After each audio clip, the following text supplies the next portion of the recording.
Kenya soba min bɛ Bamakɔ yɛrɛ marakafo nana kɔnɔna na don kɛrɛnkɛrɛnnen min bɛ ɲɛnamaya o fɛ sanfɛ kalanso kalanw tɛmɛnen kɔfɛ n'o k'a ma ko enseignement post-universitaire a tako sabanan baaraw labɛnna o fɛ ka bɛn ni sibiridon mɛ kalo tile 16 san 2026 ye école de maintien paix Ali Blondin Bey kɔnɔna na min senfɛ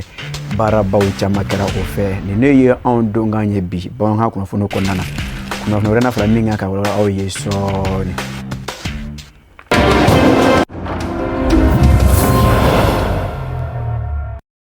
Nɛgɛ kaɲɛ mugan sanga 30 bɛ a kan Jafara Bekaw fɛ Tɛnɛngo cercle kɔnɔ nɛgɛ kaɲɛ 23 sanga 30 bɛ a kan Makankaw fɛ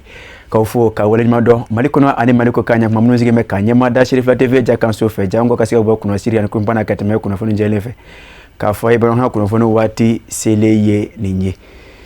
ka sanga ni Mali silamɛ tɔn ka fara ɲɔgɔn tɔn b'o conseil islamique du Mali ma ɲɛma an fana karamɔgɔ Asedu Sherif Usmana Haidara ale bangani nisɔndiya o san kunbɛ baaraw ye silamɛya dɛmɛtɔn ani sara minnu bɛ Senegal jamana kɔnɔna na o ye joli di belebele baara dɔ o labɛn min bɛ don o hukumu kɔnɔna na k'aw ladɔnniya k'a fɔ baara in kɛra o fɛ ka bɛn ni sibirido mɛ kalo tile 9 san 2026 de ye ko zɛgɛw kɔnɔ Dakari Senegali o faaba kɔnɔ Sherifla TV tɔgɔ la taamaden kɛrɛnkɛrɛnnenw o kun ye Alhamidu Badini ani Buya Kulubali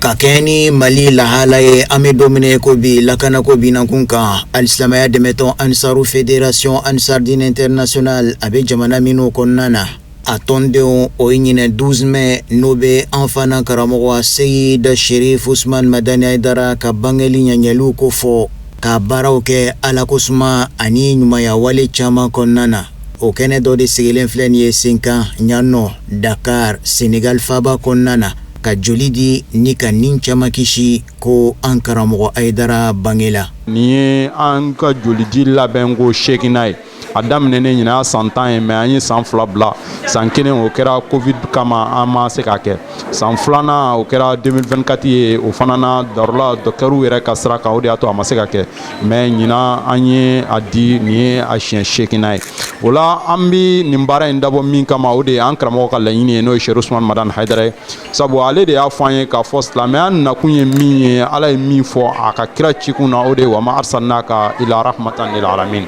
ko a ma kira ci foyi kama fo danfɛnw ka hinɛ sɔrɔ donc o la ni hinɛ sɔrɔ bɛ yen danfɛnw na a fɔlɔ ye min ye o de ye kɛnɛya ye puisque n'i ye hɛrɛ o hɛrɛ sɔrɔ ɲɛnamaya la ni kɛnɛya tɛ yen a bɛ kɛ tɔ ka jɛ ye o la kɛnɛya o ɲinini ka di mɔgɔw ma o ye wajibi bilen dɔ ye an dama ani ɲɔgɔn cɛ o la joli ye fɛn ye docteur bɛɛ bɛnna min ka usine tɛ yen min bɛ joli dilan k'a di a ka don mɔgɔw la o la joli ni mago jɔra a la dɔrɔn f'a ka bɔ mɔgɔ dɔw de la o la Sherif Usman Madani Haidara ka laɲini de ye ko diɲɛ bɛ lafiya cogo min na o de kama an bɛ joli diba labɛn a bɛ kɛ Ansar bɛ diɲɛ jamana o jamana kan a bɛ kɛ yen bɛɛ lajɛlen la i n'a fɔ an filɛ Dakar la cogo min na o siratigɛ la alisilamɛya dɛmɛtɔn Ansaru tɔndenw tɔn kanubaw maa si de ma sɔn ka to kɔ mun kosɔn kanu ka kanu kurakuraya ni ka ɲɛsin Mali alisilamɛ diinɛ soba au conseil islamique du Mali ɲɛmaaba ma o mun kɛr'u ma sabu ɲuman ye an bɛ ka kɛ an karamɔgɔ sababu kama ka ɲɛsin an bɛ ala deli ni a joli mun bɛ bɔ an na a bɛna don mɔgɔ mun na ala k'a k'u nafa n'a ye o y'a fɔlɔ ye filanan an karamɔgɔ ka san bɛnw na sɔn an bɛ joli di nin kɛ san k'a di mɔgɔw ma banabagatɔw ma ani kɛnɛbagatɔ mun yala joliko b'u la a ka se k'olu furakɛ an bɛ ala dala ala k'o k'an ye n'o bɔla ye an bɛ ala fo k'a barikada k'an ka ɲɛmɔgɔw fo dan tɛ foli min na k'aw yɛrɛ fo a ka wulikajɔw la don o don ala ka ɲɛtaga diya a yɛrɛ ma an bɛ foli kɛrɛnkɛrɛnnenya ka ɲɛsin an ka karamɔgɔ ma n'o y'an ka belebele ye Haidara Sherif Usman Madani Haidara lolo Bastan de ani ba Madani de k'a fo si la k'a fo kɛnɛya la a bɛ jɔyɔrɔ min na diɲɛ mɔgɔ ye ala ka taga ɲɛ di a tɛ min fɛ a ka ɲɛnamaya kɔnɔ ala k'o nɔgɔya ye alisilamɛya dɛmɛtɔn Ansaru Senegal jamana kan o ka nin wulikajɔ ni ɲinɛta ye a ta ko 8nan ye a tanuna kosɛbɛ kɛnɛya tigilamaaw fɛ ani Mali jamanaden minnu sigilen bɛ Sénégal o ka ko ɲɛnɛbɔ jɛkulu au Conseil des Maliens n'o ma ɲɛma ye seereya caman kɛ Ansaru ka wulikajɔ la su ani tile ani ka misali ɲumanya Sénégal jamana kɔnɔ. A fɔ Ansardine Sénégal kɔni an bolo far'u la adamadenya la an bolo far'u la kobaw la tɔn min don a tɔn jɔyɔrɔ bonya bɛ ka dɔ Sénégal kɔnɔ yan tɔn bɛ se ka mɔgɔ kisa bɔ bonya ni karama kɔnɔ mankan t'a la foyi t'a ladamu kɔnɔ Ansardine y'a ɲɛma dɔ ye donc o b'a yira k'a fɔ karamɔgɔ kuma mɔgɔ min bɛ Sénégal u y'a lamɛn a lamɛncogo la o bɛ ka waleya a waleyakɛcogo la o bɛ ka taa a sira fɛ hali bi an b'a ɲini karamɔgɔ fɛ a ka dugawu k'an ye an tɛ ɲinɛ an ka jamana kɔ n'o ye Maliba ye bi a bɛ gɛlɛya dɔ kɔnɔ bi min ka gɛlɛn n'o ye terroriste kɛlɛ ye karamɔgɔ a bɛ dugawu la nka an b'a ɲini a fɛ hali bi an bɛ ka jeli min di nin a bɛ kɛ ka maa o maa furakɛ Ala k'a bɛɛ kɛ kunnadiya ni lakana ye ka se an ka jamana ma an ka jamana an bɛ dugawu k'a ye tɔɔrɔ tɔɔrɔ o b'a kɔnɔ Ala ka jisuma bɔ a kan Ala ka tɔɔrɔ in kɛ tɔɔrɔ bannen an bolo. An b'aw ladɔnniya k'a fɔ ko Sénégal Ansaru ka ni jolidi in senfɛ joli bara 122 o de sɔrɔla. Ka to hali bi Sénégali jamana kɔnɔna na an bɛ to hali bi an fana karamɔgɔ Aseyidu Sherif Usman Haidara ale bangani san kunbɛn u ɲaɲali hukumu kɔnɔ ka sanga o de ye silamɛya dɛmɛtɔ ani sɔrɔ minnu bɛ Sénégali jamana kɔnɔna na u ye o kɔngɔn fa ka to dala dumuni caman na ka taa ka di maaw ma minnu ni a ka kan ka don hali bi bani bangani o san kunbɛn u ɲaɲali hukumu kɔnɔna na ka ladɔnniya k'a fɔ baara in kɛra o fɛ ka bɛn ni alamisa don mɛ kalo tile 14 san 2026 ye silamɛya dɛmɛtɔ ani sɔrɔ jabala la Ouest Foire au Sénégal kaw fɛ Alhamidou Badi Bouya Kulubali olu y'a sira Sherifatu fɛ tɔgɔ la. Malo 25 kilo o bɔrɛ 200 n'o bɛ bɛn tɔn 5 ma o dɛmɛ de sɔrɔla alisamaya dɛmɛtɔn Ansaru fɛ Sénégal ni k'a kɛ dɛmɛ ye k'a ɲɛsin dɛsɛbagatɔw ma ka bɛn ni an fana karamɔgɔ Aseyidu Sherif Usman Madani Haidara ale ka 12 mai. An karamɔgɔ Aseyidu Sherif Usman Madani Haidara a ka san 71 ɲɛnajɛ Ala ye min nɔgɔya Sénégal national ye o de ye nin ye. Ala sɔnna fana ka an ka mɔgɔbaw kɛ an kɛrɛfɛ an n'u ka jɛ k'a kɛ ɲɔgɔn fɛ vraiment o kɛra nisɔndiyaba ye an bolo. An b'a ɲini Ala fɛ ɲɔgɔn caman bɛ Ala fɛ Ala k'o nɔgɔya an ye. Dɛmɛ in taara ni ka ɲɛsin maa minnu ma o y'u ka nisɔndiya da kɛnɛmaya ni ka wale ɲuman dɔn ani bonyamasegi foli kɛ k'a ɲɛsin sabu ɲuman ma Mali alisilɛmɛ diinɛ au Conseil islamique du Mali alisilɛmɛ diinɛ ɲɛmaaw ka fara ɲɔgɔn kan jɛkuluba groupement des leaders spirituels musulmans du Mali ɲɛmaaba ma an karamɔgɔ Aseyidu Sherif Usman Madani Haidara. An nisɔndiyalen dɔ bɛ an kɔntalen an karamɔgɔ anniversaire la an bɛ Ala fo k'a barikada sanɲa an bɛ Ala wele a ko d'an n'an karamɔgɔ ma Ala k'an karamɔgɔ mɛn ye Ala k'an kɛ kɔmɔgɔ ɲuman ye Ala ka hɛrɛ k'an ni Ansaru bɛɛ lajɛlen ye. An ye bonya ye a diyara n ye a bɛnna ma san 70 caman bɛ Masa Rahamani bolo Alahu Taala k'a di an n'a ma a n'a ka denbaya san 71 caman bɛ Masa Rahamani bolo Alahu Taala k'a di an n'a ma a n'a ka denbaya Ala k'an ka jamana suma Ala k'an ka jamana basigi Ala k'a juguw malo a n'u dɛmɛbagaw Ala k'u bɛɛ lajɛlen malo Ala k'an ka jamana suma. An bɛ dugawu k'an karamɔgɔ ye karamɔgɔ ka san 71 in de an b'a ɲini Ala fɛ Ala k'a si tɛmɛ san 100 kan an bɛ foli kɛ an karamɔgɔ ye ka foli kɛ karamɔgɔ musow ye ka foli kɛ karamɔgɔ ka denbaya bɛɛ lajɛlen ye ka foli kɛ national mɔgɔw bɛɛ lajɛlen ye ka foli kɛ Dakar ka bɛɛ lajɛlen ye an b'a ɲini Ala fɛ san caman bɛ Ala bolo Ala k'o yira ne ni aw la. Ni dɛmɛ di kɛnɛ kan délégation ka bɔ Gambie, Burkina Faso, Mali, Côte d'Ivoire o maaw ye nin kɛnɛ seereya. Maa bɛ dugawu kɛ ko Ala ka si di sama ma mais n'i ko Ala ka barika don sama na i ka kuma fili sama ni barika bangela sirifikɛ min bɛ yen a kɛra wara ye mori kamalenw cɛla ka dilali kɛ gundo la ka dilali kɛ bange na Aseyidu Sherif Usman Madani Haidara ba sande bali ba madani de fiɲɛ kɛɲɛ jiri sirifikɛ min kelen ma taama n'a kelen ma sɔrɔ fɛ n'a bangeni kɛra farafin n'a farajɛla ma hɛrɛ ye n'a ma kɛ tɔɔrɔ ye Aseyidu Sherif Usman Madani Haidara ka falatɔw jigi tugu ka muso cɛsabaatɔw jigi tugu ka yatimaw jigi tugu ka fandanw jigi tugu gundo ani bange na Aseyidu Sherif Usman Madani Haidara limana sirifikɛ ani kolaba sirifikɛ bonyatigi o bonyatigi bɛ dugukolo sanfɛ an y'o sɔrɔ an ka seku la n'i kɛra seku ye kɛra kalifa kɛra mukadamu ye i b'a sɔrɔ i ka bonya bɛ dan i yɛrɛ bange yɔrɔ de la mais sirifikɛ min kɛra muguni an cɛ ye farafina farajɛla minnu bɛ bamanankan mɛn minnu bɛ arabukan mɛn minnu bɛ anglais mɛn a y'a nɔ bila farafina farajɛla diɲɛ dugukolo yɔrɔ bɛɛ la. An bɛ foli lase Dakarikaw ma u ye karamɔgɔ ka weleda kan u y'a mɛn u y'a lawaleya fana sabula nin y'a belebeleba dɔ ye ala barika la karamɔgɔ a bangeni a kɛra nisɔndiya ye diɲɛ bɛɛ ma a ka waleyaw nin y'a ladegentɔlaw de ye donc o la an bɛ Senegalikaw fo depuis an sera yan vraiment bonya ni bonya an y'o de ye u ka bonya a bɛɛ bɛ ɲɛsin karamɔgɔ de ma u ye karamɔgɔ kanu wa Dakarikaw ka autoritéw n'u ka diinɛ ɲɛmɔgɔw n'u ka mɔgɔbaw u bɛɛ y'u ka bonya ɲɛsin karamɔgɔ ma o fana bɛ bɔ Dakar ansaru de ka Senegal ansaru ka cɛsiri la parce que ne bɛ yɔrɔ mun na e ka mɔgɔba ja de ye n'i ye waleya mun kɛ ale de ja ye o ye parce que minnu tɛ karamɔgɔ dɔn olu bɛ karamɔgɔ dɔn ni karamɔgɔ nɔfɛmɔgɔw de ye donc vraiment an bɛ Senegalikaw fo u y'o tabiya ɲuman mun ta ka ɲɛsin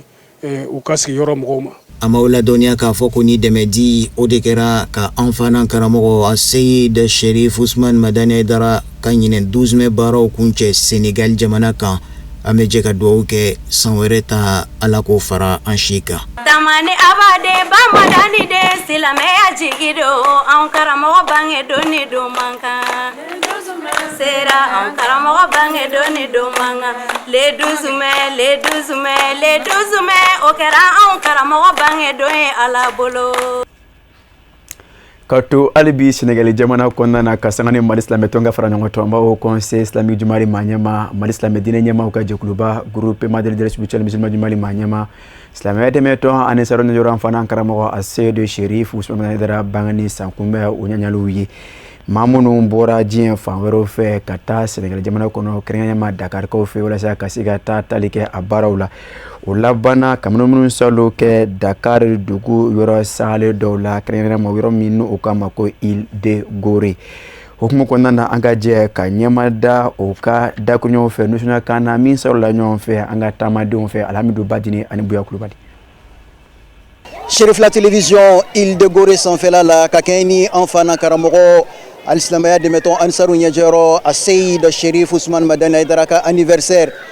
ɲaɲaliw ye ni ɲinɛta ye a ta ko 71 na ye anniversaire baaraw kɔfɛ délégation ka bɔ Burkina Faso, Côte d'Ivoire, Gambie ani Mali an y'a kanu sɔgɔmada in na ni ka na an ɲɛ da Île de Gorée kan. Île de Gorée o yɔrɔ ye mun ni a bɛ maa dusukun kami bawo fɛn min ye an bɛnbakɛw ye olu tun bɛ lasago yan yɔrɔ la de ni ka sɔrɔ k'u bila ka taa nansarala Europe o n'a ɲɔgɔnna jamanaw o siratigɛ la an ka visite kɔfɛ an ye an ka kuma galamani sɛmɛ an ka délégation maaw la mun sɔrɔla an ka jɛ k'o lamɛn ɲɔgɔn fɛ. N'ale ye ɲɛ da nin yɔrɔ ninnu kan a ye n dusukun kangami kosɛbɛ kuma min n'u ye farafina an ka maakɔrɔw nana yɔrɔ mun na u si yɔrɔw u tile yɔrɔw ani u bɔ yɔrɔw ani dekun minnu sirila u la yan bon n'i y'a ye a bɛ fɛn dɔ bila an dusukun na an farafin dama anw k'a kɛ ɲɔgɔn minɛ kuma bɛɛ karamɔgɔ b'a fɔ ɲɛna ko farafina bɛɛ jamana kelen de ye i Côte d'Ivoire o i Laginɛ o i Senegali o k'an bɛɛ jamana kelen ko tubabu de nana ka na an farafara bon ja u y'an farafara terrain min kan an yɛrɛ de nana ka na o yɔrɔ de lajɛ tan o la an k'an ka ala fo ni ka ala waleɲuman dɔn farafinw k'an ka ɲɔgɔn minɛ k'an tɛgɛ di ɲɔgɔn ma hali bi sababu min y'an se yan n'o ye Seyid Cherif Ousmane Madani Haidara ka le 12 mai ale de kala farafina tile ye bi k'a ka farafina wɔsi cɛba ye bi k'a ka farafina dimi bɔba ye bi k'a ka waso ko ye farafina bi o tuma na ale min kala farafina tile ye bi an b'an jɔ a suma na ni k'a fo ka dugawu k'a ye k'a ɲini ala fɛ san caman an bɛ ala bolo yaraba ala k'o jira an na yaraba ala ka segin ni bɛɛ ɲuman ye ala kɛra kanu kama sɔli ala rasul. An b'ala fo k'ala barika la k'ala waleɲuman dɔn ala min bi yira an na k'an karamɔgɔ yɛrɛ fo ka deli ala fɛ sijani kɛ n'an lafiya ala k'o di an karamɔgɔ ma anniversaire ɲɔgɔn caman b'ala bolo ala ka yira an na ni si ani kɛnɛya ye. Vraiment nisɔndiyalen don bi ka na lɔ Île de Gorée la ka an bɛnbaw tɛmɛ sira ye ko minnu kɛra ka tɛmɛ k'u ye an bɛ ala le fo k'ala barika la ala min bi yira an na ka deli ala fɛ hali bi an ka jamana ninnu ala k'u bɔsi an b'a deli ala fɛ an ka jamana ninnu ala ka bɛn don a kɔnɔ degun minnu b'an ka jamana ninnu na ala k'a wuli vraiment an nana yɔrɔ ye a diyara an ye an b'ala le fo k'ala barika la an bɛ yɔrɔ kibaruya mɛn a mɛnna mais ala ni karamɔgɔ barika la ka na karamɔgɔ ka anniversaire kɛ an yɛrɛ nana ye farafinw ye tɛmɛ min kɛ o ye sɛgɛn minnu kɛ an y'a bɛɛ ye o sira yɔrɔ minnu na o tilenna yɔrɔ minnu na o bɔra da minnu fɛ ka taa kɔkan jamanaw na an y'a bɛɛ ye vraiment nka an b'ala le fo k'ala barika la hali bi ka deli ala fɛ hali bi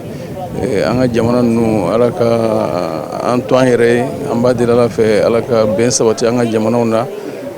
ka deli ala fɛ degun fɛn o fɛn b'an ka jamana ninnu na ala ka bɛɛ wuli an karamɔgɔ yɛrɛ sijan ni kɛnɛ lafiya ala ka d'a ma aw minnu yɛrɛ ye journaliste ye an b'aw fo a ka wulikalo n'a ka cɛsiriw la a n'a ka kibaruyaw laseli la diɲɛ bɛɛ kɔnɔ an b'a deli ala fɛ hali bi ala ka kɔrɔtaw di Sirifila Ture ma ka an ka président bɛɛ fo président international n'ale bɛ ɲɔgɔn fɛ Elhaji Adama Sanogo ani Mali président national bɛ ɲɔgɔn fɛ ani Gambie responsable bɛ ɲɔgɔn fɛ ani Faransikaw bɛ ɲɔgɔn fɛ ani association jamana caman bɛ ɲɔgɔn fɛ yan bi an b'a deli ala fɛ bɛɛ ɲuman nana hɛrɛ la ka na karamɔgɔ ka anniversaire ɲɛnamaya an b'a deli ala fɛ ala ka bɛɛ ɲuman segin hɛrɛ la an karamɔgɔ yɛrɛ ala ka ɲuman segin a faso la hɛrɛ la ka taa hɛrɛ caman sɔrɔ an ye ala ka lafiya karamɔgɔ ala ka lafiya ala ka kɛnɛya ala ka lafiya ala ka k'a yɛrɛ sago ye an b'a deli ala fɛ ala ka bɛn sabati an ka jamana ninnu na ala ka ɲɔgɔn kanu sabati degun minnu b'an ka jamana ninnu na Burkina Côte d'Ivoire Mali Niger puis AES an b'a deli ala fɛ ala ka bɛn sabati a kɔnɔ hali bi ala ka don ani tɔɔrɔ bɛɛ cɛ hakɛto bɛ nin kan sɔli ala rasul. An bɛ se ka na faso Mali kɔnɔ k'an kun da école de maintien de la paix Aline Blondin Beye kan yen ne ye bisimilali kɛ baara dɔ la min bɛ ye a tako sabanan hukumu kɔnɔ baara min fɔtɔ don a bɛ kɛ sababu ka dɔntaw de kan wɔrɔya sanfɛ kalanw tɛmɛnen kɔfɛ enseignement post universitaire a bɛ labɛn yɔrɔ min fɛ o de ye kɛnɛyasoba min bɛ Bamako yɛrɛmara k'a fɔ 4nan kɔnɔ olu de fɛ o hukumu kɔnɔna na a kɛra ka bɛn ni sibiri don mai kalo tile 16 sanba 2026 de ye ka saga ni baara in yɛrɛ nafa ye a seereya la kalandenw ani sanfɛ karamɔgɔw caman de fɛ Aminata Traoré ani Ablaye Jara olu tun bɛ Sirifila TV tɔgɔ la. Ni dɔnni yakubaya kɛnɛ min sigilen filɛ nin EPU mɔgɔw fɛ n'a bɛ fɔ a ma nanzarakan na enseignement post universitaire n'a ɲɛnamayara Bamako sigida 4 dɔgɔtɔrɔsoba maaw fɛ o kun tɛ dɔwɛrɛ ye ka se ka kɛnɛya tigilamaaw fara ɲɔgɔn kan ka masala u ka baara taabolo ɲumanw na ka hakilina di ɲɔgɔn ma ani bilasiralikanw kɛnɛya sabaticogo ɲumanw na kɛrɛnkɛrɛnnenya la u ka sigi tako sabanan dakun kan. An minnu kelen don wala an minnu bɛ dɔgɔtɔrɔya sanfɛ sisan wala ni ɲininikɛlaw donc olu ni kalan in de ka ɲi anw ma parce que a b'an permettre à chaque fois n'an ye ɲɔgɔn ye bɛɛ bɛ mun k'a ka yɔrɔ la an bɛ échanger de connaissances kɛ et puis a b'an permettre aussi an bɛ an ka connaissance an b'a fɔ ma mise à jour an bɛ connaissance a bɛ fɔ cogo di ka dɔnni lakuraya voilà ka dɔnni lakuraya bon o de ka ɲi dɔgɔtɔrɔ ma dɔgɔtɔrɔ yɛrɛ kɔni hali san 80 kan ka to ka dɔnni lakuraya parce que à chaque fois i bɛ dɔnni lakuraya a bɛ fisaya i ka banabaatɔw ma conférence fila de kan ka présenter o mana tɛmɛ ka bɔ yen laboratoire jɛkulu dɔ minnu bɛ yen o y'an dɛmɛ olu fana bɛ présenter u n'u ka projet présenter fɔlɔ kɔlɔlɔ minnu bɛ sɔrɔ furakɛli kɔnɔna na filanan o ye le bon usage des IPP IPP ni mun y'a fɔ o ye furudimi fura ɲumanba de don mais a bɛ ka ta kojugu n'importe comment c'est-à-dire que a bɛ ka ta ɲɛjugu n'a ɲɛɲuman kan voilà donc o de man ɲi donc an bɛ fɛ ka na an minnu yɛrɛ bɛ dɔgɔtɔrɔya kɔnɔna na kunnafoni kura jumɛn de b'o utilisation na et puis a kan ka utiliser cogo di maintenant lajɛ sabanan n y'a fɔ cogo min na laboratoire bɛna a ka produit présenter jamana maabaw dɔgɔtɔrɔw pharmacie tigilamɔgɔw infirmiers sage-femme spécialistes u caman de tun bɛ kɛnɛ in kan ka da sigi bonya in kan min kɔnɔna na u bɛna masala kɛnɛya kow n'a binankun kan o kɛra nisɔndiyaba de ye u ka sigi in denfa bolo a ka laseliw kɔnɔna na a ye foli kɛrɛnkɛrɛnnen kɛ ka ɲɛsin kɛnɛ in labɛnbaw kan dan tɛ foli min na ko bari ni n'a sigiw kan ka caya kɛnɛya tigilamaaw bolo. Ne kun sigilen tɛ n'a ye u nana u sera an ma n dɔgɔninw don dɔw ye n den ye u sera an ma pour que ne ka parrainage ta donc or fɛn ɲumanba don parce que fɛn min don an bɛ kalan de malgré que an yɛrɛ an mɛnna santé la près de 40 ans dans la santé don o don tulo bɛ taa kalanso o kalanso de ye nin ye donc an b'a ɲini ala ka kɛ ɲɛta ye ala ka hakiliɲuman d'a ma ko bɛɛ lajɛlen na. Dɔgɔtɔrɔya ye fɛn dɔ ye i b'a kalan don o don de, i b'a kalan don o don, i yɛrɛ bɛ a pratiquer don o don. Donc o don o don kalan n'o bɛ kɛ siɲɛ kelen san kɔnɔ, médecin bɛɛ ka na, pharmacien bɛɛ ka na, agent de santé bɛɛ ka na. A y'a ye commune 4 gansan tɛ, Bamakɔ bɛɛ de don. Dɔw yɛrɛ bɔra fo Segu ka na. Donc c'est national. Vraiment nin ye fɛnba de ye. An b'a ɲini halisa ala ka ɲɛta d'a ma. Directeur régional de la santé et de l'hygiène publique ale ka nɔna bila ka laseliw kɔnɔna na a y'a jira k'a fɔ ko nin ye ko ye min m'olu dɛmɛ kosɛbɛ u ka baara kɔnɔna na. Baara a bɛ kɛ sababu ye kɛnɛya tigilamaw u ka se ka ɲɔgɔn dɔn ka se ka masala u ka dɔnniyaw kan bana caman kan n'a kunbɛlicogo ɲumanw. Ni lajɛ min filɛ nin ye an y'a tako sabanan na san o san an b'a kɛ n b'a dɔn fɛnɛ san nataw la an bɛna jateminɛ kɛ fɛn minnu bɛ yen n'a bɛ population concerné n'a bɛ anw yɛrɛ santé baarakɛlaw n'a bɛ anw nafa an bɛna na ɲɔgɔn dalajɛ ka kuma o kan san nataw la. Donc c'est pour que k'a fɔ aw ɲɛna bi kɔni lajɛ nin lajɛ ɲuman don an bɛna na ɲɔgɔn hakilinaw dɔn min ye min kɛ bɛɛ b'i ta fɔ an b'a fara ɲɔgɔn kan n'a fara ɲɔgɔn kan bɛɛ bɛ bɔ n'o farankan o ye pour que ka taa baara kɛ k'a di an ka population ma. An b'aw ladɔnniya k'a fɔ ko sigi in kun donna ni tasibila ye ka ɲɛsin an ka forow ma minnu ni tora jatigɛ wale kɛlɛ la an ka jamana kɔnɔ. An bɛ bɔ Mali jamana kɔnɔ k'an kun da Nizeriya jamana kan dancɛw sɛgɛlen kɔfɛ k'aw ladɔnniya k'a fɔ ye silamɛya dɛmɛtɔ ani saro minnu bɛ yen u ka sanga ni olu ka wele dalen ye a ye Mali silamɛtɔn ka fara ɲɔgɔn kan n b'aw conseil islamique du Mali ɲɛma Mali silamɛ diinɛ ɲɛmaw ka jɛkuluba groupement de leaders spirituels musulmans du Mali ɲɛma silamɛya dɛmɛtɔ ani saro yɔrɔ fana an karamɔgɔ a Seydou Chérif Ousmane Haidara denkɛ a Seydou Badara Ali Ousmane Haidara Chérifula morikɛ a bɛ Nizeriya kaw fɛ yen waati na min sen fɛ a na taa olu kulo nɔgɔ bɔ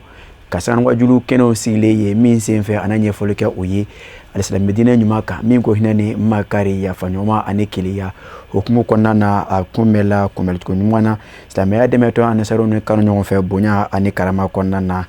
kala dɔnɛ k'a fɔ ka sɛgɛn a ka taama ye wajulu belena ɲɛnamaya a fɛ yɔrɔ caman kɔnɔna na an ka jɛ ka ɲɛmada Amadu Kamara ale ka ɲɛfɔli fɛ.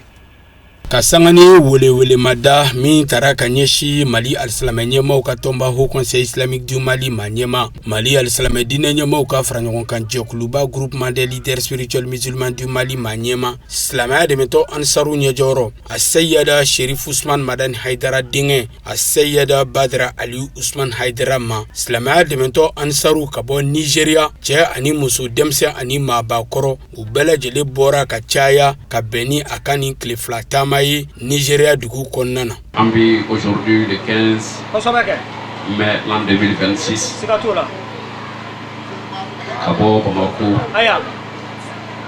ka na an ɲɛ da an balimaw kan ani sindiw ani kanubaw ani dɛmɛbaw n'o ye silamɛya dɛmɛbaw ye Jamiyatul Ansardine Islamiya olu minnu sigilen bɛ Nigeria kɔnɔ an bɛ État min kɔnɔna la yan an tilala Lagos don o la an bɛ Ala barikada ka Ala waleɲuman dɔn danti barikada min na ani danti foli min na an sera yan diinɛ min tɔgɔ la silamɛya don an nana sɔrɔ la nin jamana in kɔnɔ yan silamɛw caman bɛ yan silamɛya baarakɛlaw bɛ yan ka bi an ma don yan o la n'an sera yan ka foli lase kɛnɛ in sigibaa bɛɛ ma silamɛ minnu y'u ka baara bila ka na fara ɲɔgɔn kan nin sanga in kɔnɔ yan bɛɛ lajɛlen sara bɛ Ala bolo. A ka nin taama in senfɛ silamɛya dɛmɛtɔ Ansaru ɲɛjɔyɔrɔ denkɛ Chérifula morikɛ a Seyyada Badara Ali Ousmane Haidara a ye foli ni bonyamasegi kɛ ka ɲɛsin silamɛya dɛmɛtɔ Ansaru n'u kanubaw ka bɔ Nizeriya fan bɛɛ lajɛlen fɛ nin bisimilaliko ɲuman na ka ɲɛsin ale a n'a ka taamadenw ma. Nin kɛnɛ in kɔnɔ yan Maliyɛnw ka Haut Conseil ɲɛmɔgɔ n'o ye Madu Kanaji ye an b'a fo nin sigiyɔrɔ in na yan a ka salon bonya la ani ɲina a ye bonya min kɛ an ye an balimakɛ bɛ an fɛ yan n'o ye Sangare o y'a jɛɲɔgɔn kɛ a y'a bila ka na n'an bisimila a tɔgɔ la a sara bɛ Ala bolo o kɔfɛ an bɛ an karamɔgɔ fo ani an kanuba ni o ye Modibo Dunbiya ye Dunbiya a kun tɛ Lagos kɔnɔ yan a bi fo yɔrɔ wɛrɛ de la nka a y'an ka nali mɛn a y'a profité cogo bɛɛ la pour que kana an bisimila yan n b'a fɔ Moro ye ko a ni ci a yɛrɛ ye a nisɔndiyara bonya min bɛ a bolo ka ɲɛsin Hayidara n'a ka denbaya ma foyi tɛ fo n'a kɛra setigi Ala ɲɛda ye karamɔgɔ bɛɛ bonya a bɛ dɔnnibaa bɛɛ bonya a sara bɛ Ala de bolo o kɔfɛ an bɛ foli lase an baw ma k'a fɔlɔ an ka ɲamakalaw la olu minnu bɔra k'an bisimila an ka ɲamakala cɛmanw a n'a musomanw an bɛ foli lase a bɛɛ ma dan tɛ foli min na ka maliyɛn communauté fo communauté fɛn o fɛn bɛ yan minnu bɛ bɔ Afiriki tɔgɔ la an bɛ foli lase a bɛɛ lajɛlen ma dan tɛ foli min na k'a jira aw la k'a fɔ an bisimilali min kɛra nin silamɛ jama fɛ o kɛra fɛn ye an bolo min bonyana an bolo barisabula a ma foyi jira an na fo n'a kɛra an ka communauté minnu bɛ yan wele bilalen u ma surtout communauté malienne u bɔra ka wele jaabi k'a jira an na k'a fɔ ko u bɛ an ni an ye dusukun na ani wale bɛɛ la bɛɛ b'a dɔn ni jamana ninnu ye garijɛgɛ ɲiniyɔrɔw de ye baaraw ka ca mɔgɔw bolo janko an bɛ don min na nin tɛ nin jour ouvrable de c'est pas un jour férié nin ye baarakɛ don de nka o n'a ta bɛɛ a yɛrɛ ɲɛ bɛ mɔgɔw la u bɔra ka fan bɛɛ lajɛlen fɔ. Badara Aliyu Usman Hayidara nisɔndiyalen ka Nigeriya silamɛya dɛmɛtɔ Ansaru n'u kanubaw hakaja fo ka se Nigeriya maaba caman yeli ma a ye fɛn min ye Anglican a nisɔndiyalen dakuruɲɛ fila foli kɛ o la. Nous allons profiter saluer by this occasion first of all I would like to express my sincere gratitude to Muslim community of Nigeria, the Imam, the President of the Republic of Nigeria, and everyone with us to celebrate these moments and this preacher. I will like to thank everyone to be with us at this moment. And the soldier, Namanya k'a fɔ ko Anglican o fɔra fɛ e ko dakuruɲɛ fila laseli o fana kɛra fɛ nanzarakan na min ko bɛɛ lajɛlen kɛra bonya ani karama kɔnɔ. À m'en profiter de l'occasion de remercier tout un chacun d'avoir effectué leur déplacement parmi les communautés guinéennes, la communauté sénégalaise, la communauté malienne, la communauté burkinabé et les ressortissants de l'Afrique de l'Ouest ainsi que tous les Africains qui vivent au Nigeria. On les remercie à cette occasion. Cette occasion n'est organisée que pour célébrer l'anniversaire de notre prophète Mohammed alayhi salatu wa salam, pour pouvoir partager notre amour envers lui et prouver au monde musulman et prouver à tout le monde que notre Mohammed, paix et salut sur lui, fut envoyé comme une miséricorde pour l'humanité. Sherif Lamorgue akani kleflatama ki kunda Nigeria jamana kan akera tare baw silamɛya dɛmɛtɔ Ansaru n'u kanubaw cɛ ani muso denmisɛn ani maaba maa si ma sɔn ka to kɔ bɛɛ lajɛlen bɔra kana Sherif Lamorgue bisimila k'a ka kumakan sanumanw lamɛn. O la kan ka maliyɛn communauté fo u barikada u ka bɔli la k'an bisimila a ma kɛ foyi kama fo n'a kɛra Ala kama ye o la u sara bɛ Ala de bolo an ba minnu bɛ yan bonya minnu bɔra ka kɛ kado minnu bɔra ka di kabiri kuranɛw la n'o ye Ala kumakan ye ani ka taa se kado wɛrɛw ma alors a dibaga bɛɛ lajɛlen sara bɛ Ala bolo an b'a fɔ a ye ko a ni ci sigi a kun o wasara fɛn o fɛn kɛra diɲɛ kɔnɔ n'a kɛra setigi Ala subahana wa taala ɲɛda kama o wasara ni fɛn bɛɛ janko min kɛra cɛ kama cɛ min ni setigi Ala subahana wa taala y'a bonya jira Kuran sira bɛɛ lajɛlen kan k'a fɔ a ye nin cɛ in kanu mɔgɔ min mana nin kanu ka tugu nin kɔ i k'a dɔn ale yɛrɛ Ala bɛ k'i fɛ wa a bɛ yafa i ma À côté, Mohamed dit, si vous aimez vraiment Dieu, suivez-moi, Dieu vous aimera et vous pardonnera vos péchés. Ni Allah kumakai. Amaola donia kafo ko silamaya demento ansaru unu kanumbaw kabo Nigeria dugu bela jelena u bela jele yera a Seyeda Badra Ali Usman Haidara kani la sheli nunu keneka kase ku ka nisodia nu ka munyamunya yira silamaya demento ansaru denge no ye Serifla Morikei ajira la kafo ko abisimila Nigeria dugu konnana bara nunu bela jele kera nisodia ni munyamunya konnana kanun ka ajira a Seyeda Badra Ali Usman Haidara la kafo ko abisimila Nigeria dugu konnana. Ama kunda maka jamana kan kawladune ka fo min be tali kɛ groupe Cherif la voyage a ejidenw kɛrɛnkɛrɛnnenya a cɛlakaw la ka fara o ka ɲɛminɛberew gidow kan o ye munumunu salo kɛ maka a yɔrɔ salenbaw dɔw la i n'a fɔ a kɛra o fɛ k'o to Madina Munawara cogo min na. Okumu kɔnɔna na ni ziara belebele in baaraw a kɛra ka bɛn ni sibirido mɛkalo tile 16 de san 2026. Cherifla TV tɔgɔ la ciden kɛrɛnkɛrɛnnenw o ye Kafunɛ Bacili ani Fuseni Keta. Tile 2 sigilen kɔfɛ k'o kɛ sɛngɛlafiɲɛbɔ ye umura baaraw kuncɛlen kɔ kira bangedugu la Makan kɔnɔ ziarabaw bi ka boloda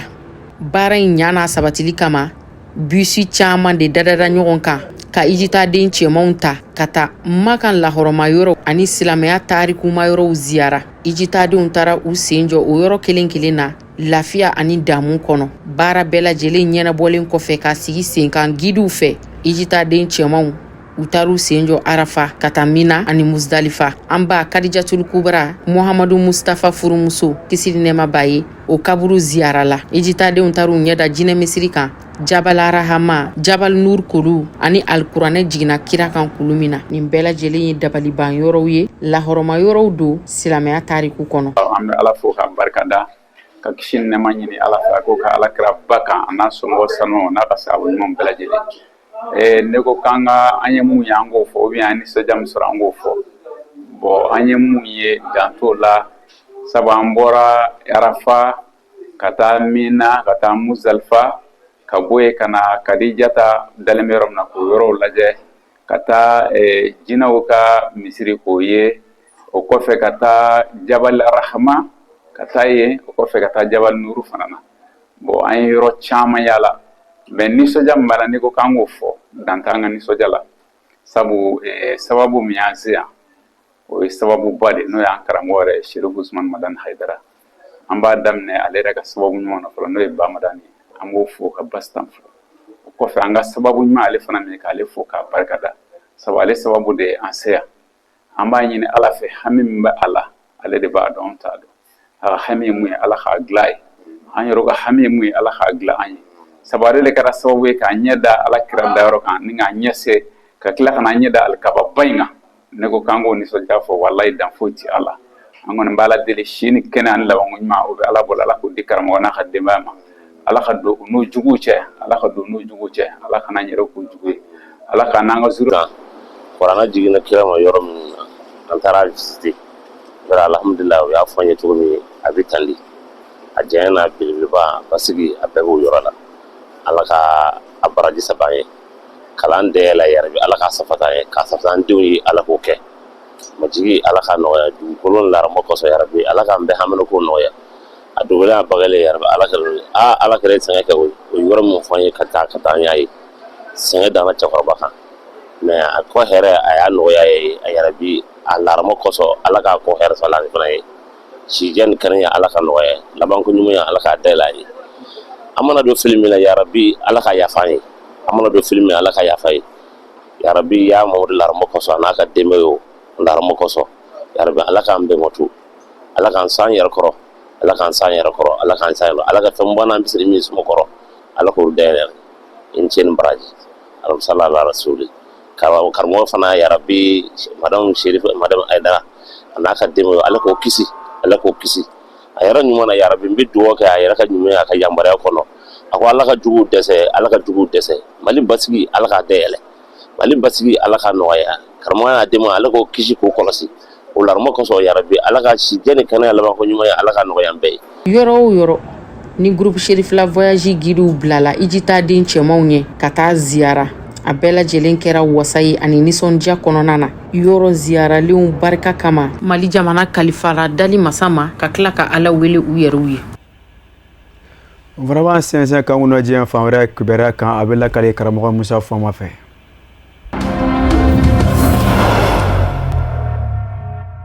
Afro de jamana ɲɛma Cyril Ramaphosa ni fanga ɲinindɔ ANC ɲɛma fɛnɛ do a toɲɔgɔnw kɛlen kɔ ka fara ɲɔgɔn kan ka jira k'a fɔ u ka dɛmɛ bɛ a ye ka sabu kɛ bi wulikajɔ kɛ b'a nɔfɛ fanga sinamatɔnw fɛ ko fɔ a ka jigin ka bɔ fanga na baw ko san 2020 nafolo mugu dolari wari miliyɔn 4 min yera a ka dagabana so la Afro de mara dɔrɔ ko ɲanguma a halala nafolo kun na kɛ ka sabu kɛ zonw de taara do dagabana so in kɔnɔ marabolo in nɔ ka suɲani kɛ nka a bɔlen a kalama a ye wulikajɔ siya bɛɛ lajɛlen dɔ kɛ min bɛ se k'a to zo ninnu ngɔ bi dogo zonw kana b'u da k'u ye dolari wari miliyɔn 4 bɛɛ sɔrɔ a ka dagabana so la a labana k'u da mun fana bɔ kɛra o de kalamɔ bi ni fanga sinamatɔn wuli b'a nɔfɛ a ka fanga ɲinindɔ ANC fanga na o secrétaire général ni o ye Fekelen Balula ye kapo lajɛ tɛmɛnen kɔ Afrique du Sud kunnafonidi kɛnɛ dɔ senfɛ a seginna kuma kan tun a ko a ka sidɔn k'a fɔ jamana sariya sunba cour constitutionnelle ma diɲɛ di wasabilo denw mɔ ko ka jamana ɲɛma Cyril Ramaphosa kɛ siganama ye fɔlɔ wa jamana sanfɛ kiiribulonba cour suprême ma a jira fana k'a fɔ jamana ɲɛma Cyril Ramaphosa ye siganama ye o jaki foyi tɛ min ɲɛsin b'a mɔ ka bɔ sanfɛ kiiribulonba la a ko jamana sanfɛ kiiribulonba ma diɲɛ di fana wasadenw mɔ ko ka jamana ɲɛma Cyril Ramaphosa jigin ka bɔ fanga na a ko jamana sanfɛ kiiribulonba ma jira fana k'a fɔ jakulu min sigin bɛ sen kan ka jateminɛ kɛ jamana ɲɛma kunga k'a y'o ka sɛgɛsɛgɛli jaabiw bɛɛ lajɛlen sɔrɔ fɔlɔ i n'a fɔ jamana sariya sunba sariya sen 89 kɛn bɛ ka a fɔ cogo min. Kongo Kinshasa kɔrɔ yanfan fɛ maa nanama sumanenw bɛ ka degun bawo tiɲɛ don mugu ni kisɛ bɛ senna jamanadenw bɛ k'u yɛrɛ ɲini nka ko kura min n'an bɛ ye kɔrɔ o ye droninw ka kɛlɛ ye mamurudenjɛkulu M23 min dɛmɛ bɛ Rwanda jamana fɛ o n'an bɛ kɔrɔyanfa duguba caman na maraw minɛ Goma ni Bukavu nka Kongo Kinshasa kɛlɛ yɛrɛ bɛ senna o bi san 30 bɔ bi droninko min n'an bɛ ye kɔrɔ o bɛ ka maa caman kɔnɔ guwan bawo maa nanama sumanenw de bɛ ka bɔnɛ u nin na ni droninw ye kunnafoniw y'a jira k'a fɔ dɔgɔkun tɛmɛnen maa nanama sumanen 25 ɲɔgɔn na de jogina dugula dugu min bɛ wele ko Mushaki Sɛnɛkɛdugu do ani Goma duguba cɛ kilomɛtiri 40 Goma min bɛ mamurudenjɛkulu M23 ka bolo kan minnu jogina den musomanin labɛrɔ olu si tɛ tɛmɛ san 2 kan u taara ka se ni u ye ndoso lapita nin zo la ni ka dɛmɛ don u ma u bɛ kɛnɛya cogo min seere dɔw ye a jira kunnafoni diri sira dɔw la k'a fɔ doronin jiginna juafiyɛ de kan tuma min na maaw b'u ka muɲukumanya la juafiyɛ la doronin mankan bira ka bɔ a ye tiɲɛniba kɛ juafiyɛ kɔnɔ a fɔ n bɛ ko tɛgɛnɔbila kɛ n bɛ bɛnkan sɛbɛn la mamurudenjɛkulu M23 ni Kongo Kinshasa fanga ni Rwanda jamana ɲɛmaw ni Kongo Kinshasa jamana ɲɛmaw cɛ ni Amerika jamana ɲɛma Donald Trump ka surnani do ye nka u n'a ta bɛɛ kɛlɛ bɛ senna Kongo Kinshasa kɔrɔ yanfan fɛ. Amerika jamana ɲɛma Donald Trump ye a jira k'a fɔ a fɛ ko tɛ Amerika ni Sini ka ɲɔgɔn sɔrɔ kɛlɛ lɔ ka sabu kɛ ko Taiwan ni gun b'a fɛ k'i yɛrɛ ta ka bɔ Sini na ka k'a dama jamana ye. Ɲininkali tɛ n kunna Amerika jamana ɲɛma Donald Trump la Amerika jabaraninso Fox News fɛ yala Amerika jamana bɛna dɔnze falen ani Sini jamana cɛ Taiwan ngungango la wa n'a ma ɲɛ k'a yɛrɛ n'an bɛ ka bɔ taama na Sini ani Sini jamana ɲɛma Xi Jinping kuma na Donald Trump ye Fox News kunnafonidilaw jaabi k'a fɔ Amerika jamana fɛ ko tɛ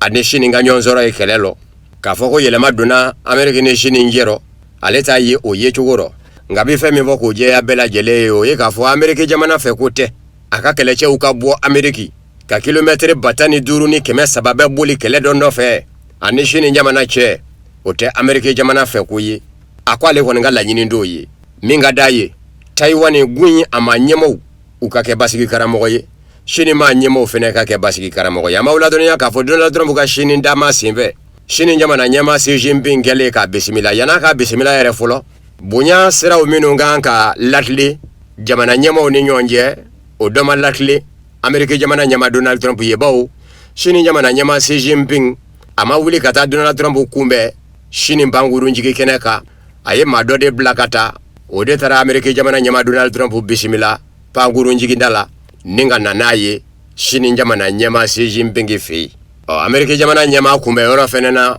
a ka ca la minnu yera Ameriki jamana ɲɛma kunbɛ yɔrɔ fɛnɛ na ka to sini jamana ɲɛma Xi Jinping dafɛ denmisɛn mugumuguninw do sini Ameriki drapeau kunbɛ ka filenfala minnu dɛgɛ maa minnu sɔn min ka diya olu ko sini jamana ɲɛma Xi Jinping y'a dabɔ a kama ka bisimila nin jogo in na n'a ma ɲɛ ko maa min do a darɔko ka ca a kana na taa kunbɛ cogo yɛlɛma k'o kɛ kamalenya k'a ye a bɔlen kɔ sini ko ɲankuma sini jamana ɲɛma Xi Jinping gɛnna kɛ k'a kɛ o de kama a kɔni senfɛ sini jamana ɲɛma ye a jira Ameriki jamana ɲɛma Donald Trump la ka fɔ bɛɛ tɛ se ka ye sini ni Ameriki cɛ ka Ameriki to Taiwan kɔkɔrɔ donni na a ye ɲɛ jɔ Ameriki jamana ɲɛma Donald Trump ɲɛ la k'a fɔ a ye Taiwan dɛmɛni Ameriki jamana fɛ ko yɛrɛta ko dan b'a yɛrɛ ye ni Ameriki jamana ma dabila Ameriki jamana ni sini jamana laban bi tiɲɛ haka ja u bɛ se ka ɲɔgɔn sɔrɔ mugu ni kisɛ yɛrɛ la fana diɲɛ ɲɛfɛ maa minnu ka mɛn ko fɔ u yɛrɛ ta ka bɔ u faso la n'u bɛ wele ko separatisme k'u man ka kolokolo wa jamana si man k'u kolokolo ko jamana ka dɔgɔ diɲɛ kɔnɔ min fara bɛ Taiwan ma murutilenw kan k'u b'u dɛmɛ ko fɔ u k'u yɛrɛ ta ka bɔ Sini na. Iran jamana ɲɛma Masoud Pezeshkian ye bonyamasegin ɲɛsin chrétien bolofara katoliki ɲɛmaaba Papa Léon XIV mɔ ka sabu ka jɔyɔrɔ ye Iran manga la ani Ameriki jamana cɛ. Masoud Pezeshkian Iran jamana ɲɛma a ko chrétien bolofara katoliki ɲɛmaaba Papa Léon XIV a ye jɔyɔrɔ min da kɛlɛ in nɔ maaya jɔyɔrɔ de do k'a fɔ Ameriki jamana ɲɛma Donald Trump a faran bɛ bani Israɛl minisiri ɲɛma Benjamin Netanyahu ka ni ka do kɛlɛ lɔ Ameriki jamana ka nafa tɛ kɛlɛ min ko Papa Léon XIV y'i jɔ maaya jɔyɔrɔ de la ko bawo Ameriki jamana ɲɛma Donald Trump a ye kumaw minnu fɔ ni chrétienya bolofara katoliki ɲɛmaaba Papa Léon XIV y'a jaabi k'a kun ni jaabili ka kan bawo kuma tɛ maa kan ka min bɔ i da diɲɛ ɲamin ka don jamana ci ka don Donald Trump de y'i jɔ ko ni Iran ma sabali a na Iran filenkolondi k'a dakolondi ni nka Iran jamana silatunu fɔ a maaw la balolen k'u yɛrɛ ye u kunungolama kɔnɔ don min na kabakuru bi cɛ ɲɔgɔn na ka tasuma mana maaw kungo kɔnɔ maalama kun do cogo min k'a bɛ Iran jamana segi o kuma nɔ a se Papa Léon XIV de ye jaabili kɛ a ka bato dɔ senfɛ ko kuma ɲumanw tɛ n'a ma bɛn Ameriki jamana ɲɛma Donald Trump ma o kɛra sababu ye k'u fɔ ɲɔgɔn kɔ nka Iran jamana ɲɛma Masoud Pezeshkian ye bonyamasegin kɛ ka ɲɛsin Papa Léon XIV ma ka jira la fana k'a fɔ n'i y'a ye a bɛ ka arabula jamanaw bu o ma sɔrɔ dɔwɛrɛ fɛ Ameriki jamana min nana bi Iran jamana kan a ka nafasɔrɔ siraw de bɛ o arabu jamana ninnu nɔ o tuma Iran jamana yɛrɛ ɲini dɔ de bɛ k'olu fɛnɛ bu.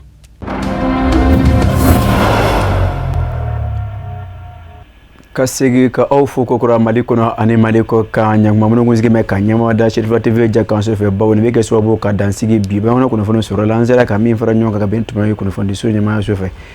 laseli wɛrɛ aw ni karamɔgɔ Musa Fama de bɛ ɲɔgɔn sɔrɔ sanu ma cɛ ma fɔla ka bɛn ani basigi na Mali jamana kɔnɔ fo ka se diɲɛ fana bɛɛ lajɛlen ma a k'an bɛ diɲɛ waati wɛrɛ.